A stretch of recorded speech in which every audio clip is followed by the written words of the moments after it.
You're already inside it.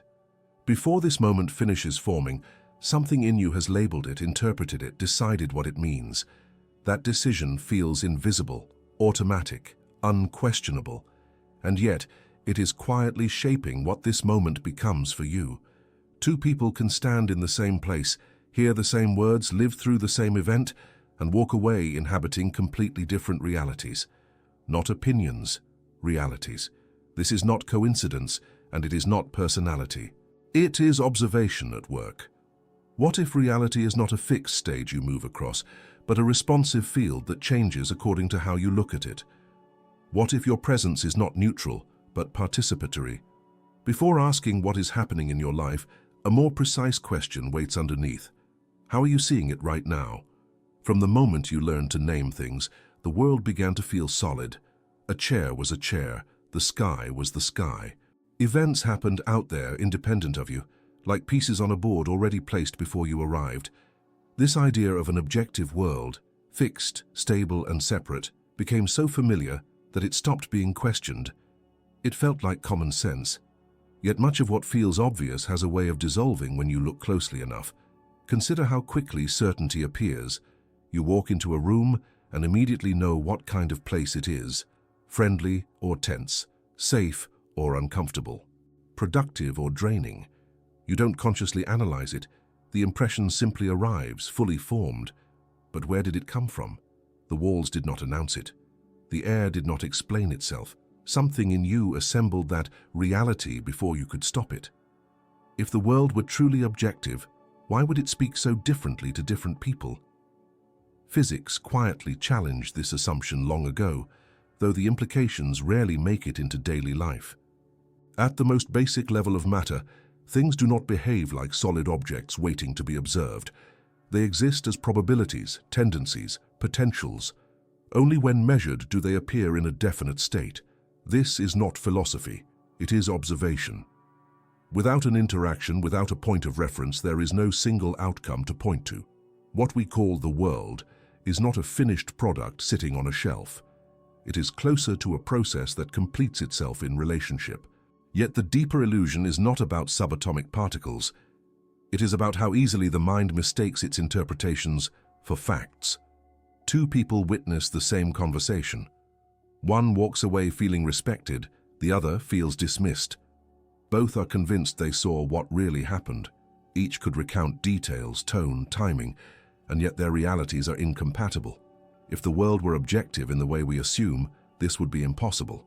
There would be one clear event, one clear meaning. Instead, there are two lived worlds unfolding side by side. From early on, you were trained to ignore this gap. School rewarded the right answer, not the process of perception.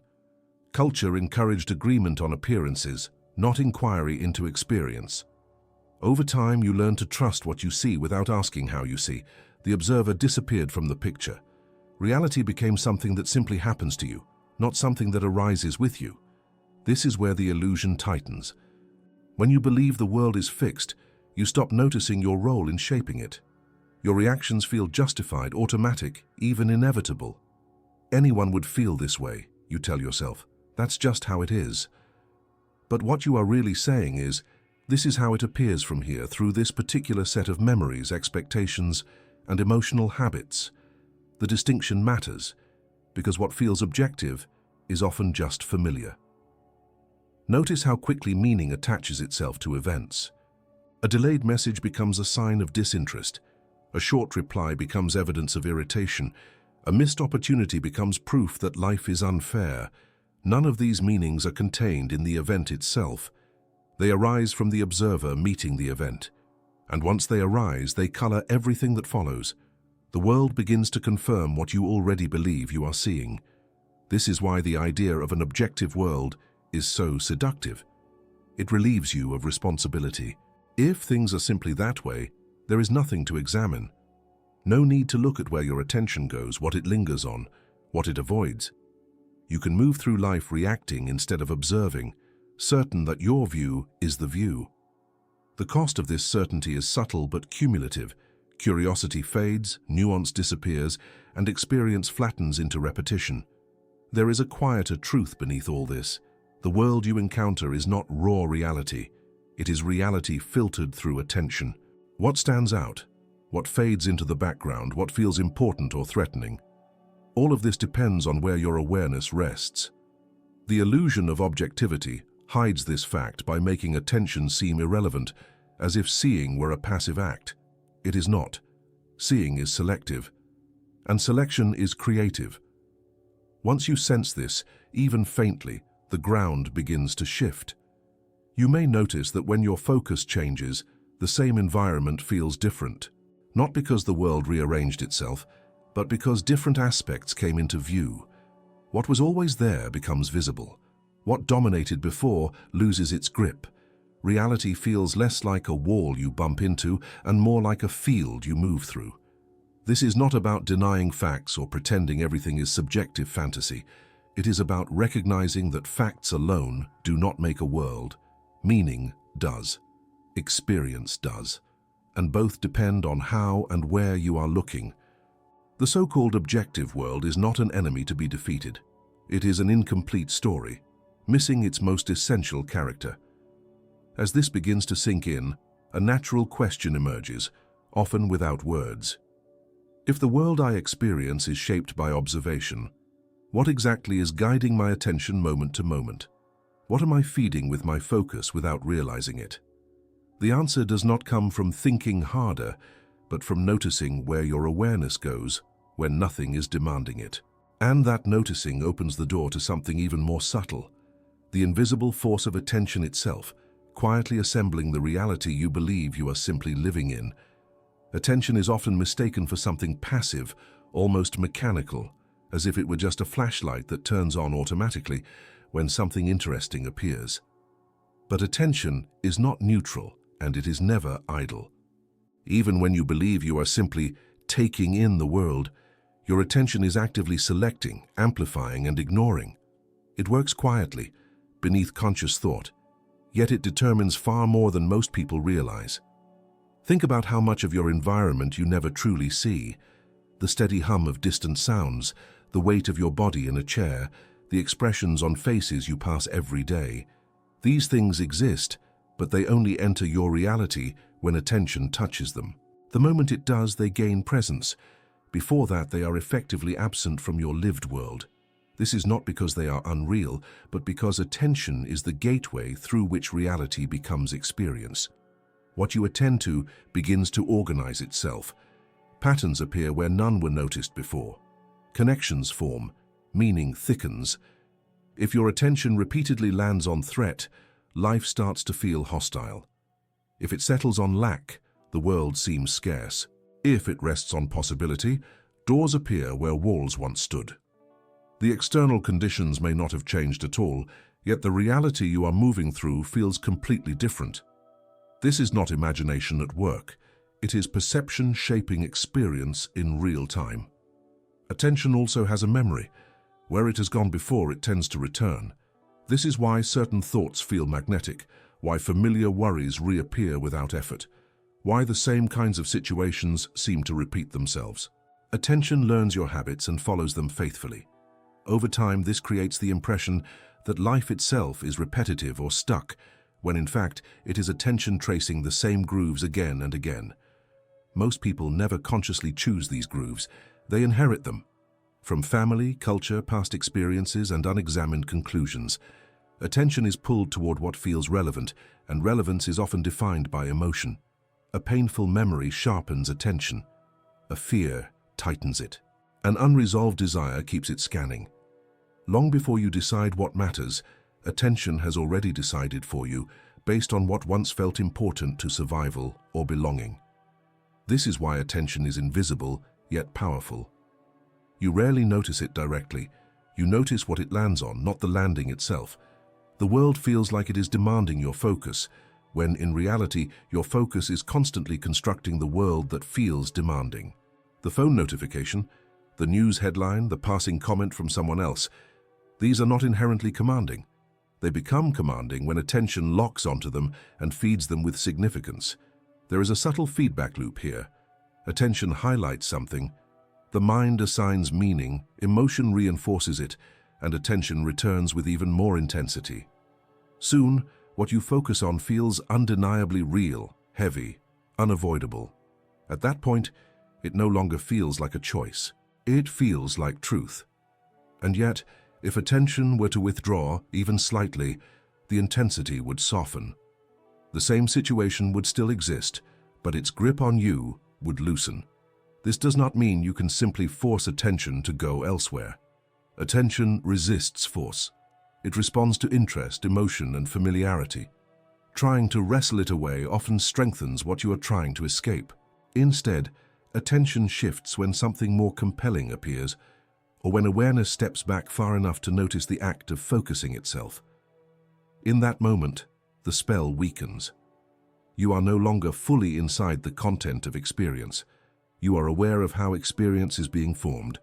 When attention is unconscious, it narrows, it fixates. It turns the world into a tunnel where only certain signals get through. When attention becomes conscious, it widens. Peripheral details re-enter. Context returns. You begin to see not just the object of focus, but the field around it.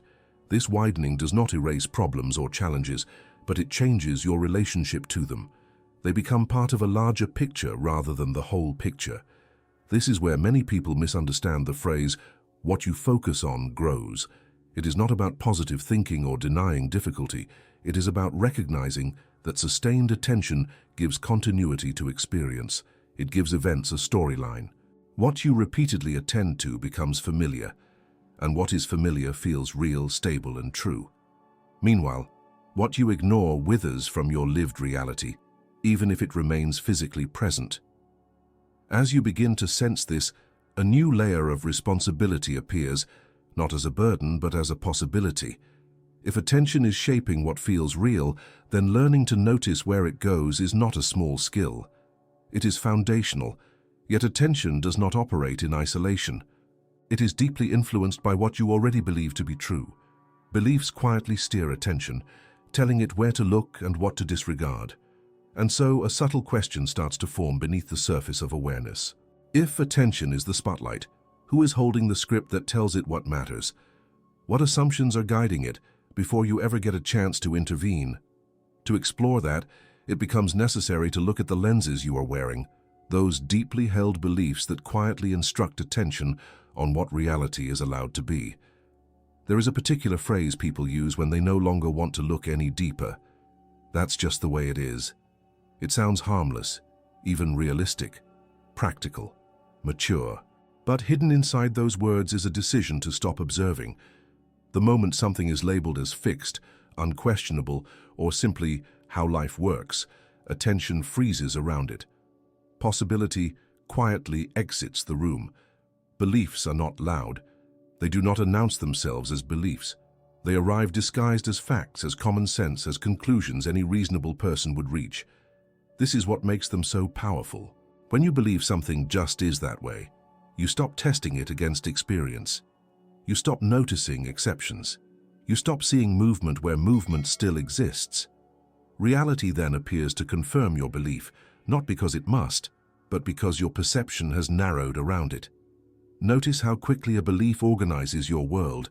If you believe people cannot be trusted, your attention becomes alert for signs of betrayal. A delayed response, a vague comment, a change in tone, each one stands out sharply. Moments of honesty or care fade into the background. Over time, your lived reality fills with evidence that seems undeniable. The belief feels proven. Yet what has really happened is that attention has been trained to collect only what fits the story. Beliefs act like lenses placed in front of awareness. They do not create what you see from nothing, but they bend it. They emphasize certain angles and blur others. Two people can look at the same event through different beliefs and walk away living in different worlds. One sees opportunity where the other sees threat. One sees feedback where the other sees rejection. Neither is lying. Each is faithfully experiencing reality as filtered through what they already believe to be true. This is why arguing with beliefs rarely works. Presenting new information does little when perception itself is shaped by the belief you are trying to challenge. The mind is not a neutral judge weighing evidence. It is a loyal attorney defending the story it already knows. Anything that contradicts it is minimized, explained away, or forgotten. Anything that supports it is highlighted and remembered. In this way, beliefs become self-reinforcing loops. Many of the beliefs guiding your life were never consciously chosen. They were absorbed, formed in moments of emotional intensity, repeated often enough to feel permanent. A childhood experience hardens into a rule about relationships. A single failure becomes a statement about your limits. Over time, these conclusions settle into the background and begin to operate automatically. You do not wake up each day deciding to believe them. You simply see the world through them. Once a belief is in place, behavior follows without much deliberation. You approach some situations cautiously, others with confidence. You avoid certain risks and pursue others. These behaviors then shape the outcomes you experience. The outcomes appear to validate the belief, and the cycle tightens. At no point does it feel like imagination is at work. It feels like reality revealing itself honestly. This is why change often feels so difficult. It is not that life resists you, it is that your beliefs quietly instruct you on what is possible, appropriate, or likely. When you believe something cannot change, you unconsciously stop offering it the conditions under which change might occur. You do not listen as openly. You do not experiment. You do not stay with uncertainty long enough for something new to emerge. The belief does not need to block reality. It only needs to narrow your participation in it. There is a subtle emotional payoff here as well. Beliefs provide certainty. Even painful beliefs offer a sense of orientation. Knowing what to expect feels safer than entering the unknown. Letting go of a belief can feel like losing the ground beneath your feet. This is why the mind clings to just the way it is, even when it hurts. The familiar pain feels more manageable than unfamiliar possibility. Yet beliefs are not as solid as they appear. They are patterns of thought sustained by attention and reinforced by emotion. When examined gently, without trying to replace them with something better, cracks begin to show. You start noticing moments that do not quite fit, small exceptions, brief experiences that contradict the rule. These moments are usually dismissed at first. They feel insignificant, but they are signals that the belief is not the whole story. As this noticing grows, something shifts. The belief loosens its grip, just enough for curiosity to enter. Instead of asking, "Is this true or false?" a quieter question arises. "How am I seeing this?" That question does not attack the belief. It steps around it. It brings attention back to the process of perception rather than the content of thought. This is where beliefs begin to reveal their dependence on the mind itself. They are not external laws imposed on you. They are interpretations maintained in real time, and interpretations require an interpreter. As awareness turns toward that interpreter, toward the mental activity that filters, labels, and predicts, another layer of experience becomes visible.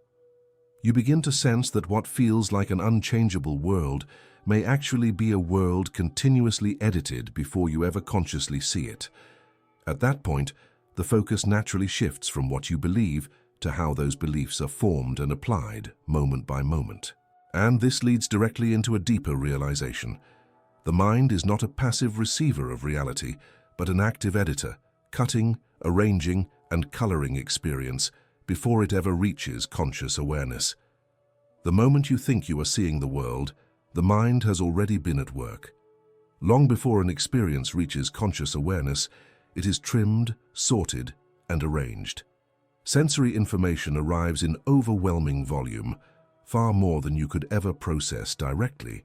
If everything came through unfiltered, experience would be chaos. The mind's solution is to edit reality in real time, selecting what seems relevant and discarding the rest.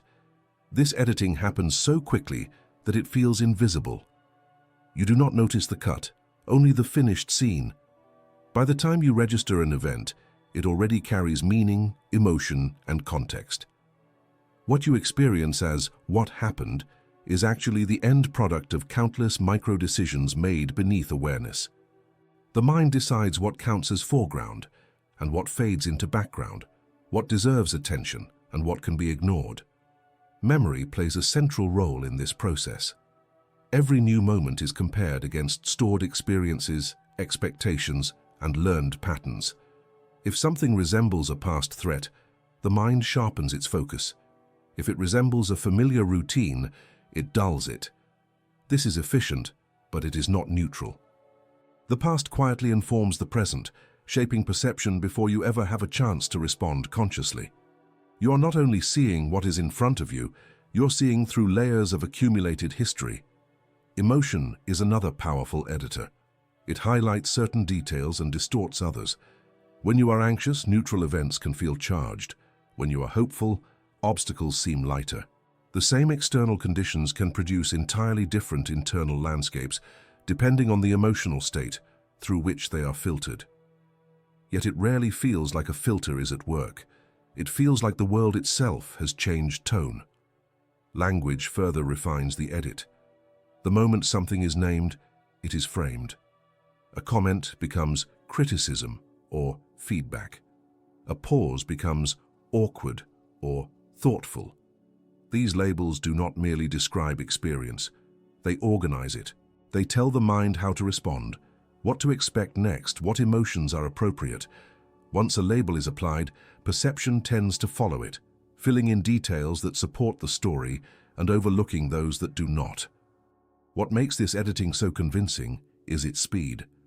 There is no obvious gap between raw sensation and interpreted reality. The transition is seamless.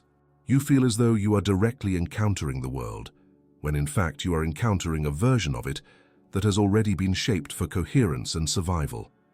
This is not deception. It is function. Without this editing, navigating daily life would be nearly impossible. The difficulty arises when the edit is mistaken for the original footage. When the mind's version of reality is treated as reality itself, flexibility disappears. You stop questioning your impressions. Reactions feel justified because they seem to be responses to what is, rather than to an internal reconstruction. This is where misunderstandings solidify and patterns repeat. The editor becomes invisible, and the edit becomes unquestionable. Notice how quickly the mind fills in gaps. A glance is interpreted as judgment, silence becomes disapproval. An unexpected change is framed as a problem. In many cases, there is insufficient information to draw these conclusions, yet the mind supplies them instantly. It prefers a complete story to an open question. Uncertainty feels uncomfortable, so the editor resolves it as fast as possible, even if accuracy is sacrificed. This tendency becomes especially strong when attention is narrow and beliefs are rigid. The editor works overtime to maintain consistency. Anything that challenges the existing narrative is softened, reframed, or excluded. Over time, you may find yourself living inside a very specific version of reality, one that feels stable but also limiting. New possibilities struggle to appear because the editor keeps cutting them out before they fully form. Becoming aware of this process does not mean stopping it. The mind will always edit. That is its role. Awareness simply creates a slight distance between you and the edit. In that space, you may begin to notice the moment where interpretation begins. A thought appears, a conclusion forms, an emotion follows. When this sequence becomes visible, it loses some of its authority.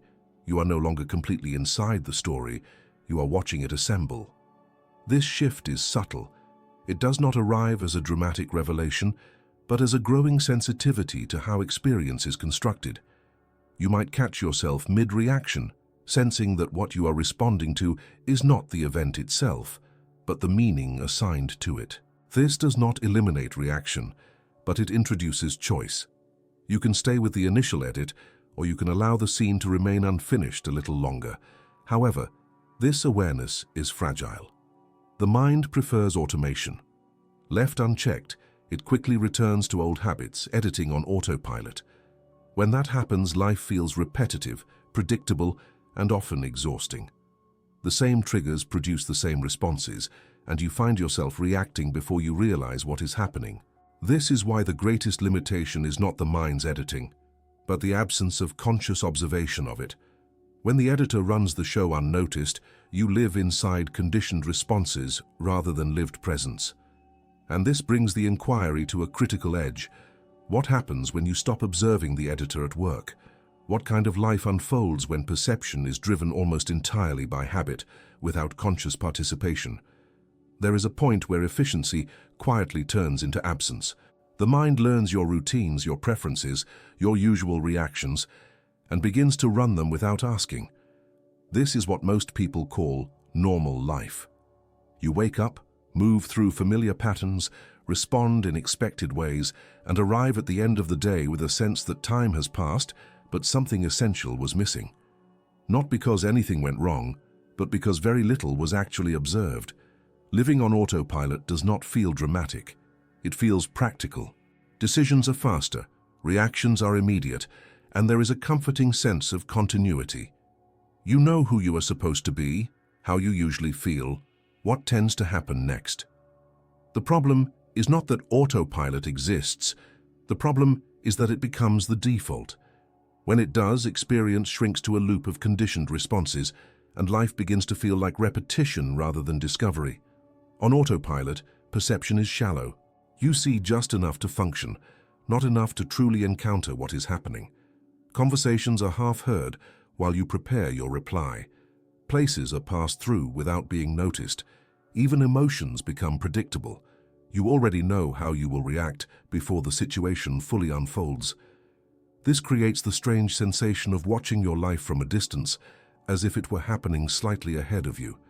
The mind favors autopilot because it conserves energy. Conscious observation requires effort. It asks you to stay present with uncertainty, to feel without immediately categorizing, to notice without rushing to conclude. Autopilot avoids all of this. It relies on past edits, familiar beliefs, and rehearsed interpretations. The present moment is treated as a variation of what has already happened, rather than something new. Over time, this has a subtle effect on vitality. When nothing feels new, curiosity fades. When reactions are automatic, responsibility blurs. You begin to feel as though life is happening to you rather than with you. Challenges feel heavier, not because they are greater, but because they are met with tired patterns that have already failed to resolve them. Joy feels muted, because it too is filtered through expectation. Autopilot also creates a sense of inevitability. Because responses are habitual, outcomes appear fixed. The same conversations lead to the same tensions. The same choices lead to the same results. It becomes easy to conclude that this is simply how things are. In reality, it is how you are meeting them. But that distinction is hard to see from inside the loop. One of the most telling signs of autopilot is the absence of real choice. You may believe you are choosing, but the options feel narrow and familiar. You pick from what you already know, rather than sensing what is actually available in the moment. The mind reaches for the closest pattern and applies it automatically. There is little space between stimulus and response, and in that absence of space, freedom quietly disappears. This does not mean autopilot is wrong or useless. Without it, you could not drive a car, learn a skill, or navigate daily tasks. The issue arises when autopilot extends beyond mechanics into perception itself. When it decides what things mean before you consciously engage, it becomes a cage rather than a tool. You stop discovering reality and start recycling it. The irony is that many people believe they are fully conscious simply because they are thinking. But thinking is often the most automated process of all. Thoughts repeat themes, recycle worries, replay familiar narratives. Awareness, by contrast, is not repetitive. It is fresh. It notices details that do not fit the script. It senses shifts in tone, energy, and feeling that autopilot glosses over. Breaking free from autopilot does not require dramatic change. It begins with interruption, a pause long enough to notice that you are reacting. A moment of curiosity about why a certain situation triggers the same response every time. This pause is small, but it is disruptive in the best sense. It introduces a gap where observation can enter. In that gap, something unexpected happens. You realize that you are not obligated to follow the first impulse. You can feel irritation without immediately expressing it. You can notice fear without letting it steer the entire situation. This does not mean suppressing emotion. It means seeing it clearly enough that it no longer runs the show unseen. As these moments of interruption increase, autopilot loosens. Life begins to regain texture. Situations that once felt dull or predictable reveal nuances. People surprise you again. Even challenges feel different, not because they disappear, but because you are no longer meeting them with a single worn-out response. This is where the quality of your inner state becomes impossible to ignore. You start to sense that reality responds less to what you say or intend, and more to the tone with which you meet each moment. The way you are present seems to matter as much as what you do, and this naturally leads to a deeper question. If autopilot dulls perception and presence sharpens it, what exactly is the signal you are sending into the world when you are not fully aware? Most people believe that reality responds to what they say, decide, or consciously ask for. They assume that clear intentions and well-chosen words are enough to shape outcomes. Yet experience often contradicts this. You can say you want peace and still feel surrounded by conflict. You can declare confidence while your actions subtly communicate hesitation. Something beneath language is at work, something more constant and more revealing than words.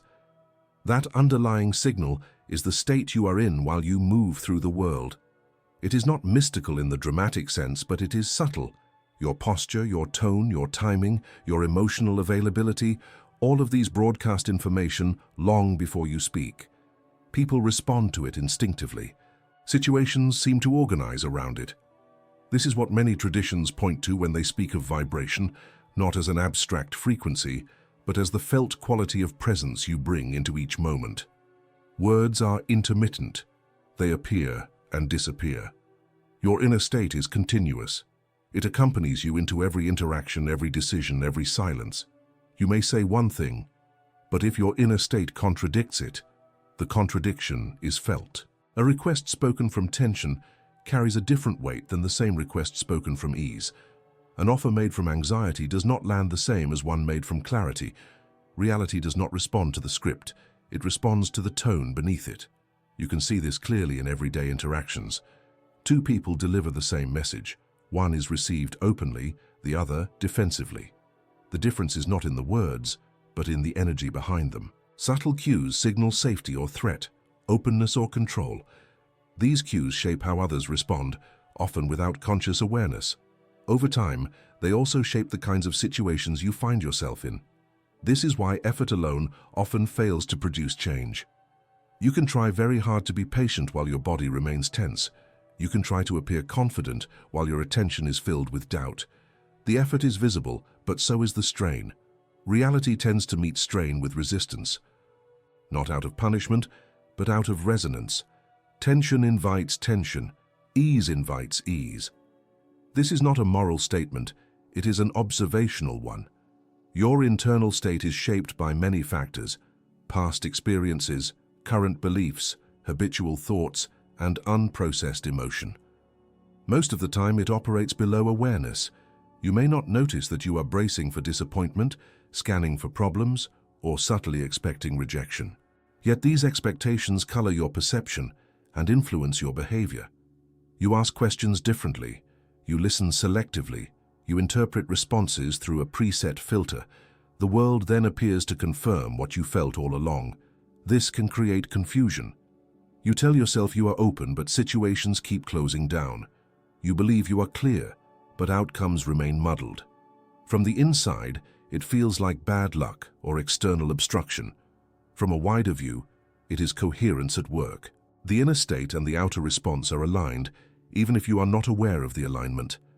None of this means you must monitor yourself constantly or strive for a perfect inner state. That would only add another layer of tension. The shift begins with noticing. When you notice the quality of your presence without trying to fix it, something softens. Awareness itself has a regulating effect. It brings unconscious patterns into view where they can begin to change naturally.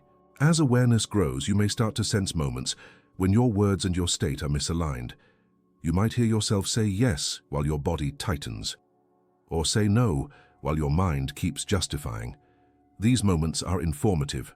They reveal where you are not fully congruent, where your vibration and your language are telling different stories. Seeing this clearly is more effective than forcing alignment through willpower. When your inner state shifts even slightly, the world often responds in subtle ways. Conversations flow more easily. Obstacles feel less personal. Opportunities seem to appear without being chased. It can feel uncanny, but it is not mysterious. You are meeting reality from a different place, and reality is meeting you back in kind. This responsiveness is not about control. You are not manipulating the world with your mood. You are participating in a relational field where everything influences everything else. Your presence affects the field, and the field affects you. When this is understood, attention naturally turns inward, not to escape the world, but to meet it more honestly. This inward turn reveals something important. The quality of your vibration depends less on what you intend and more on how present you are. When presence deepens, reactivity decreases. When reactivity decreases, perception clears. And in that clarity, a new possibility emerges. The ability to observe experience without immediately trying to shape it. That observation is not passive. It is an active, grounded presence that does not rush to judge or fix. It is here that a different kind of influence begins, one that does not rely on effort or assertion. And this naturally leads into the next inquiry. How does becoming a true observing presence alter the way reality unfolds around you? Breaking the cycle does not begin with changing circumstances, correcting thoughts, or improving behavior. It begins at a quieter point, one that is often overlooked because it does not announce itself with effort or strategy. The observing presence is not something you create. It is something you allow to come forward when you stop being completely absorbed in what is happening. In that allowance, the entire relationship with reality begins to shift. Most of the time, experience is lived from inside reactions. A thought appears and is immediately believed. An emotion arises and is immediately acted upon or resisted. Attention collapses into the content of experience, and the observer disappears. From there, life feels like a series of forces acting on you. The observing presence interrupts this collapse. It does not fight reactions or suppress emotions. It simply notices them as events occurring within awareness. This noticing changes the structure of experience. When a thought is seen as a thought, it loosens. When an emotion is felt without being justified or explained, it moves. The observing presence does not analyze or label. It stays with what is happening as it is. This staying is what breaks the cycle. Reactivity feeds on unconsciousness. When awareness enters, the momentum slows. What makes this presence powerful is its neutrality. It does not side with or against what is observed. There is no urgency to improve the moment or escape it. This neutrality is often misunderstood as indifference, but it is the opposite. It is an intimate contact with experience without distortion. In that contact, things reveal themselves more honestly. When you observe without immediately interpreting, you begin to notice how quickly meaning is added. A sensation arises in the body and is instantly named as anxiety or excitement. A thought flashes through the mind and is treated as a prediction or a warning. The observing presence sees this layering happen in real time. It does not remove the layers, but it prevents you from being lost in them. This creates space between stimulus and response, space between feeling and action. In that space, choice becomes possible again. Not the kind of choice that comes from deliberation, but the kind that comes from clarity. You may still respond, but the response is less compulsive. It carries less residue from the past and more relevance to the present. The observing presence also has a regulating effect on the inner state you bring into the world. When you are caught in reaction, your presence is tight, charged, and directional. When you are observing, your presence softens and widens. This shift is subtle, but it is felt by others and reflected by situations. Conversations become less confrontational without you trying to be agreeable. Decisions become clearer without you forcing certainty. One of the most important aspects of this presence is that it does not require withdrawal from life. You do not need silence, isolation, or special conditions. Observation can occur in the middle of activity, conversation, and challenge. In fact, it becomes most meaningful there. The moment you notice yourself tightening, rushing, or defending, observation is already present. You are no longer fully identified with the reaction. At first, this presence appears intermittently. You catch glimpses of it between thoughts or emotions. These glimpses may seem insignificant, but they accumulate. Each time you observe instead of react, a new pattern is reinforced. Over time, the observing presence becomes more accessible, less fragile. It begins to feel like a stable background rather than a fleeting interruption. As this stabilizes, something unexpected happens. The need to control outcomes weakens. You realize that much of what you were trying to manage was a response to discomfort, not to reality itself. When discomfort is met with observation rather than resistance, it loses its power to dictate behavior. You become less reactive without becoming passive. This is where the cycle truly breaks. Not because life stops presenting challenges, but because those challenges no longer trigger the same automatic responses. The past loses some of its authority over the present. Patterns that once felt inevitable begin to dissolve, not through force, but through lack of fuel. Yet this observing presence is not the final step. As it deepens, it reveals something more confronting. When you observe without judgment, you begin to see how much of what you react to in the world mirrors what is unresolved or unseen within you. Irritation, attraction, resistance, these become signals rather than problems. The world starts to feel less like an external opponent and more like a reflective surface. And in that reflection, another realization quietly waits. What you have been observing as out there may never have been separate from you at all. At some point, observation turns back on itself. What began as noticing reactions and perceptions gradually reveals a more unsettling pattern. The qualities that move you most in the world, what attracts you, irritates you, inspires you, or provokes you, are not random. They follow a logic that is deeply personal. The shock is not philosophical, it is experiential. You begin to sense that you are not simply encountering the world, you are encountering yourself through it. This realization can feel disorienting because it challenges a lifelong assumption. You have been taught to believe that your reactions are caused by external events. Someone behaves a certain way, therefore you feel something. A situation unfolds, therefore you respond. But as observation deepens, the sequence begins to look different. The reaction is already prepared. The event merely activates it. The world becomes the stage on which inner patterns play themselves out. Notice how selective emotional charge is. Countless things happen around you every day, yet only a few evoke strong responses. Those responses are not proportional to the events themselves. A small comment can sting deeply, while a major disruption barely registers. This imbalance is revealing. It suggests that what you are responding to is not the surface event, but something it touches inside you. The mind prefers to locate the cause outside. It is more comfortable to believe that irritation is caused by someone else's behavior than to feel the vulnerability it points to.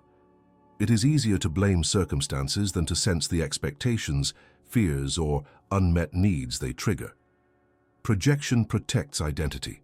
It keeps attention pointed outward, away from what feels unfinished or uncertain within. Yet the world is remarkably consistent in what it brings to your attention. Similar themes repeat across different contexts. The same kinds of conflicts, the same disappointments, the same attractions appear in new forms. If you look closely, the pattern is not in the world, it is in the lens through which you meet it. The external details change, but the inner response remains familiar. This does not mean the world is imaginary, or that others are merely extensions of you. It means that experience is co-created. What you notice, emphasize, and react to shapes what stands out as meaningful. The inner landscape and the outer environment meet, and from that meeting a specific reality emerges. What feels like projection is not a flaw, it is a function of perception. The shock comes from recognizing how much of what you thought was objective is actually intimate. The traits you admire often reflect qualities you are developing or longing to express. The behaviors you condemn often mirror aspects you have disowned or suppressed. Even indifference can be revealing, pointing to areas where emotional engagement has been withdrawn. The world becomes a diagnostic tool, constantly offering feedback. This realization can initially feel unsettling, even uncomfortable. If the world is reflecting you, then there is no one to blame and nowhere to hide. But there is also an unexpected relief in this. If what you experience is connected to how you see, then change does not require controlling the outside. It requires honesty on the inside. Projection thrives in unconsciousness. When you are unaware of your inner state, it spills outward and appears as an external problem. When awareness is present, projection loses its grip. You can still feel irritation or attraction, but you see it as information rather than truth. The reaction becomes a message rather than a verdict. This shift transforms relationships. Instead of asking, "Why are they like this?" a different question arises. What in me is being touched right now? This question is not self-blame. It is self-inquiry. It redirects attention from judgment to understanding. In doing so, it opens space for responses that are less defensive and more precise. As this practice deepens, the boundary between inner and outer begins to feel less rigid. You sense that reality is not happening on one side of a line while you stand on the other. There is an ongoing exchange. Your state influences what you perceive, and what you perceive influences your state. The separation you once took for granted starts to dissolve. This is where the shock matures into clarity. You realize that the world has never been a fixed backdrop. It has always been interactive, responsive, and revealing. What you call out there has been quietly guiding you back to what is unseen within, not as punishment or reward, but as reflection. And as this reflection becomes clearer, another possibility comes into view. If what you see is shaped by you, then there may be a way of meeting reality that reduces distortion altogether. A way of seeing that does not project meaning so quickly, that allows experience to remain closer to what it is before interpretation sets in. That possibility points towards something many never consider: the existence of a more neutral reality, waiting beneath the layers of projection, ready to be encountered differently. When projection begins to loosen, something unexpected becomes noticeable. Beneath the layers of interpretation, reaction, and personal meaning, there is a quieter field of experience that has been there all along. It does not announce itself with emotion or urgency. It does not argue for a particular conclusion. It simply is. This is what can be called a neutral reality, not empty, not lifeless, but unclaimed. Neutral does not mean indifferent. It means undecided. Before an event becomes good or bad, before it becomes success or failure, before it becomes personal, there is a raw moment of occurrence. A sound, a movement, a sensation, a change. The meaning arrives afterward. Most of the time, that arrival is so fast that you never notice the gap. But when awareness is present, the gap reveals itself, and within it, a choice quietly waits.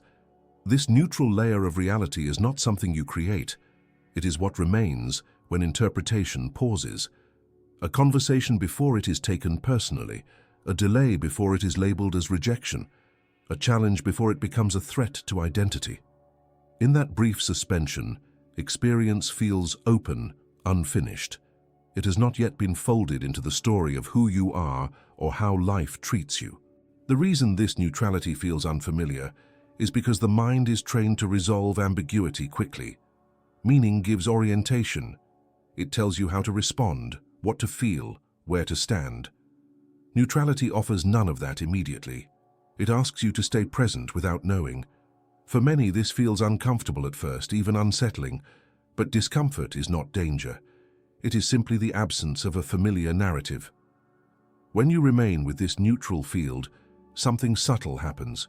Sensations become clearer. Details sharpen without being exaggerated. You notice more but react less. The body softens because it is no longer bracing against an assumed outcome. The mind slows, not because it is forced to, but because there is less to defend. In this space, choice becomes possible in a different way. Not as a mental decision, but as a direction of attention. You can allow meaning to arise consciously rather than automatically. You can respond from what is actually present instead of from what is expected. This does not make life passive or detached. It makes it precise.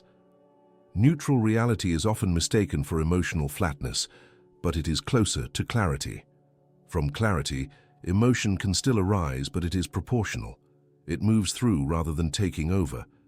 Joy is felt without clinging. Sadness is felt without collapse. Even conflict can be engaged without becoming identity. The experience remains fluid because it is not immediately owned. This neutrality is not something you stay in permanently. Life requires engagement, interpretation, and commitment. The key is that neutrality becomes a place you can return to, a baseline you recognize. From there, meanings are chosen rather than imposed. You step into experience instead of being pulled into it. As this becomes familiar, reality starts to feel less personal in the reactive sense and more personal in the participatory sense. Events are no longer proof of who you are or how life treats you. They are invitations to relate. The world feels less like a verdict and more like a conversation. This changes how responsibility is felt. You are no longer responsible for controlling outcomes, but you are responsible for how you meet them. The way you look, the way you listen, the way you interpret, these become creative acts. Reality does not harden around you as quickly. It stays malleable longer, responsive to the quality of your presence. The neutral reality does not remove challenge, but it removes the unnecessary struggle layered on top of it. What remains is direct contact with what is happening now, before it becomes a story about past or future. In that contact, life feels less heavy, even when it is serious. From here, a final realization begins to take shape. If reality responds to observation, if attention and belief shape experience, and if neutrality offers a point of choice, then change does not require force. It requires a shift in how observation itself is held. When that shift becomes consistent, reality does not need to be managed. It changes as a natural consequence of how it is being seen. When you change the way you observe, reality does not resist you. It adjusts. Not because the world is obedient, but because it has always been relational. You were never meant to control it, fix it, or escape it. You were meant to meet it. And the quality of that meeting has been shaping your experience all along. Nothing here requires belief, only attention, only honesty about how you look, where you tighten, where you assume, where you rush to meaning. The moment observation becomes conscious, life stops feeling like something that happens to you and starts feeling like something you participate in. The world does not need to change first. The observer does. If this perspective resonated, write this sentence in the comments so I know you stayed until the end. I am noticing how I see. And if this exploration spoke to you and you want to go deeper, choose one of the videos appearing on your screen now. It continues exactly from here. For those who are ready to observe a little more clearly,